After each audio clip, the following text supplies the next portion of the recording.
Hello, আশা করি সবাই ভালো আছেন। বাংলাদেশে সম্প্রতি একটি গণ আন্দোলন বা গণ অভ্যুত্থানের মাধ্যমে সরকারের পতন হয় এবং নতুন একটি সরকার গঠিত হয়। বিশ্বের বিভিন্ন দেশে বিভিন্নভাবে গণ আন্দোলন বা গণ অভ্যুত্থান হয়ে থাকে এবং সেগুলোর উদ্দেশ্য শুধু সরকার পতন এরকম নয়, এক এক ধরনের গণ আন্দোলনের উদ্দেশ্য এক এক রকম হয়ে থাকে এবং সেগুলো নিয়ে পরবর্তীতে বিভিন্ন ধরনের সিনেমাও তৈরি হয় সেসব ঐতিহাসিক ঘটনাকে কেন্দ্র করে। তারই ধারাবাহিকতায় আমি আপনাদের সাথে আজকে বিশ্বের সেরা 5টি গণ আন্দোলন ভিত্তিক সিনেমার কথা তুলে ধরব। সেখান থেকে আমি প্রথমে আসব সেলমা নামের 2014 সালে মুক্তিপ্রাপ্ত সিনেমার কথা। এটি হচ্ছে আমেরিকার 1965 সালের ঘটনাকে কেন্দ্র করে। জুনিয়র মার্টিন লুথার কিং 1965 সালে সেলমা থেকে মন্টেগোমারি পর্যন্ত একটি লং মার্চ বা গণ আন্দোলনের যাত্রা করেছিল এবং সেই যাত্রায় তাদের উদ্দেশ্য ছিল যে আমেরিকায় যে ব্ল্যাক অ্যান্ড হোয়াইটের বৈষম্য আছে সেটা ভুলে গিয়ে মানুষ যাতে সবাই নিজেদের ভোট প্রদান করতে পারে, অর্থাৎ যারা ব্ল্যাক বা কৃষ্ণাঙ্গ আছে তারাও যাতে পার্লামেন্টারি ইলেকশন সহ বিভিন্ন ধরনের ইলেকশনে তাদের নিজেদের যে ভোট দেওয়ার অধিকার সেটা যেন তারা প্রতিষ্ঠিত করতে পারে। এবং সেই গণ আন্দোলন বা লং মার্চের মাধ্যমে তারা তখনকার প্রেসিডেন্ট জনসনকে বাধ্য করেছিল যে সংবিধানের মাধ্যমে তাদেরকে সেই সমান ভোটাধিকার দেওয়ার জন্য। এই সেলমা সিনেমাটার রাইটার ছিলেন পল ওয়েব এবং সিনেমা পরিচালনা করেছেন এভা ডোরানওয়ে। দ্বিতীয় সিনেমা হিসেবে আসবে 1982 সালে মুক্তিপ্রাপ্ত সিনেমা গান্ধী সিনেমাটা 1982 সালে করা এবং মহাত্মা গান্ধীর যে আন্দোলন, অহিংসাত্মক আন্দোলন, সেটাকে কেন্দ্র করে।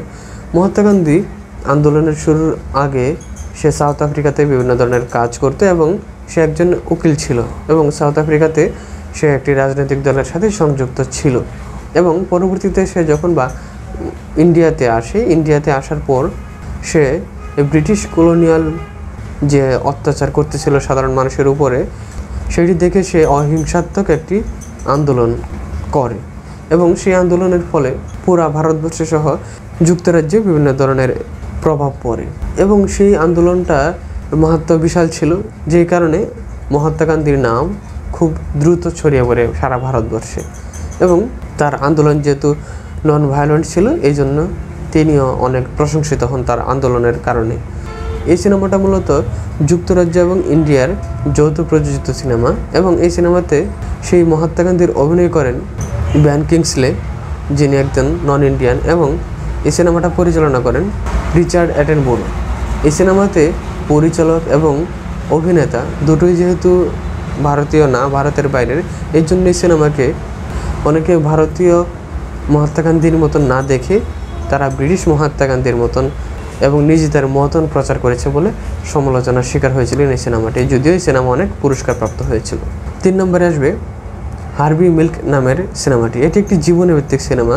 আমেরিকাতে হার্ভি মিল্ক নামে একজন লোক ছিল যিনি একজন সমকামী কর্মী এবং একজন পলিটিশিয়ান এবং তিনি একাই সেই সমকামীদের অধিকার বা সমকামীদের জন্য আলাদা সুযোগ সুবিধা, ভোট দেওয়ার অধিকার বা সংবিধানে তাদের সুযোগ সুবিধা দেওয়ার জন্য বিভিন্ন ধরনের চেষ্টা শুরু করে এবং সে যেহেতু একজন পলিটিশিয়ান সেই জন্য সে আমেরিকাতেও বিভিন্ন ধরনের মানুষকে উজ্জীবিত করা শুরু করে যাতে সমকামীদের সাপোর্ট পাওয়া যায়, সমকামীদের জন্য সে কাজ করতে পারে, কেননা সে নিজেও একজন সমকামী ছিল। এবং পরবর্তীতে সে আন্দোলনটা এরকম হয়ে গিয়েছিল যে শেষ পর্যন্ত সমকামীদের অধিকার সে আদায় করতে পেরেছিল বা সমকামীদের জন্য সে সংবিধানে একটা সুযোগ তৈরি করতে পেরেছিল। আর হার্ভি মিল্ক এই প্রথম সমকামী ব্যক্তি বা পুরুষ যিনি সান ফ্রান্সিসকো বোর্ড অফ সুপারভাইজারের একজন পুরুষ সমকামী হিসেবে দায়িত্বপ্রাপ্ত হয়েছিলেন। 4 নম্বরে বলবো সাফ্রেগেট সিনেমাটা। সাফ্রেগেট মানে হচ্ছে ভোটাধিকার। এই সিনেমাটা যদিও 2015 সালে মুক্তিপ্রাপ্ত, কিন্তু সিনেমার প্রেক্ষাপট হচ্ছে 1912 সালের, অর্থাৎ 100 বছরেরও আগেকার ঘটনাকে কেন্দ্র করে। এই সিনেমাটা বাস্তব প্রেক্ষাপটের উপর নির্মিত সিনেমা। এই সিনেমাতে মূলত সেই 1912 সালের দিকের আন্দোলনের কথা দেখানো হয়েছে যখন ব্রিটেনে, অর্থাৎ ব্রিটেন সাম্রাজ্যে মহিলারা ভোট দিতে পারতো না। যদিও তখন ভোটাধিকার চালু হয়েছিল স্বল্প আকারে, কিন্তু যতটুকু চালু হয়েছিল সবটাই ছিল পুরুষদের জন্য, নারীদের জন্য কোনো ভোটাধিকার ছিল না। আর ভোট প্রয়োগ করতে না পারার কারণে তাদের হিসাব, তাদের দেশে অংশগ্রহণ এগুলার মধ্যে অনাগ্রহ ছিল। সেই জন্য তখনকার সময়ে যারা ফেমিনিস্ট ছিল বা বর্তমানের মতো ফেমিনিস্ট না যে যেটাতে সুযোগ সুবিধা আছে সেখানেই শুধু তারা কথা বলবে, আর যেটাতে সুযোগ নাই তাদের নিজেদের ব্যক্তি স্বার্থ নেই সেটাতে কথা বলবে না, এরকম না। তখনকার সময়ে যারা প্রকৃত ফেমিনিস্ট, যারা নারীদেরকে চাইতো যে তারা সমাজের বা দেশের বিভিন্ন কাজে অংশগ্রহণ করুক, সেসব ফেমিনিস্টরা একটা আন্দোলন গড়ে তোলে যে নারী এবং পুরুষ সবাই যাতে সমান ভোটাধিকার পায়, এবং সেই আন্দোলনের এক পর্যায়ে তারা সফল হয় এবং ব্রিটেনে 1912 সালে নারী এবং পুরুষ সবাই সমানভাবে ভোটাধিকার এর সুযোগ পায়। এবং এই সিনেমাটা নিয়ে নির্মিত সিনেমা হচ্ছে সাফ্রেগেট। 5 নম্বর এবং লাস্ট সিনেমা হিসেবে বলবো দ্য ব্যাটল অফ আলজিয়ার্স। এটি 1966 সালের সিনেমা।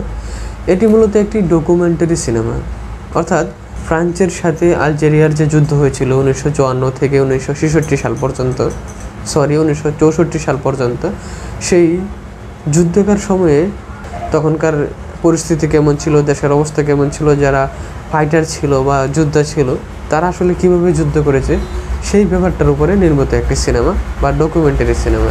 এই সিনেমাতে যে কোনো অ্যাক্টর বা থিয়েটারের কর্মী এদেরকে কাউকে নেওয়া হয়নি। এই সিনেমাতে যাতে মানুষ প্রকৃত ঘটনা এবং প্রকৃত যোদ্ধার মুখ থেকে কথা শুনতে পারে, এই জন্য এই সিনেমাতে যে বর্ণনা করা হয়েছে, ঘটনার বর্ণনা করা হয়েছে ডকুমেন্টারি হিসেবে, সেগুলা তাদের থেকে বর্ণনা করেছে যারা রিয়েলভাবে যুদ্ধ করেছিল ফ্রান্স কলোনিয়ালের বিরুদ্ধে গিয়ে দেশের স্বাধীনতার জন্য এবং দেশের মানুষের অধিকার আদায়ের জন্য। সেসব যাতে সত্য হয়, সত্য ঘটনা যাতে মানুষ জানতে পারে, সত্য বর্ণনা যাতে মানুষ জানতে পারে, সেই জন্য যারা সত্যই যুদ্ধে গিয়েছিল তাদের থেকে এই বর্ণনাগুলো সংগ্রহ করা হয়েছিল বা নেওয়া হয়েছিল। এবং এই সিনেমাটা একটি দুর্দান্ত সিনেমা, যেহেতু এটা অতিরঞ্জিত করা না, একদম রিয়েলভাবে বর্ণনা করা এবং রিয়েল ফ্যাক্ট থেকে বর্ণনা করা। এই ছিল আজকের সেরা 5টি ম্যাস মুভমেন্ট বা গণ আন্দোলন ভিত্তিক সিনেমার কথা। আজকে তাহলে পর্যন্তই, সবাইকে ধন্যবাদ।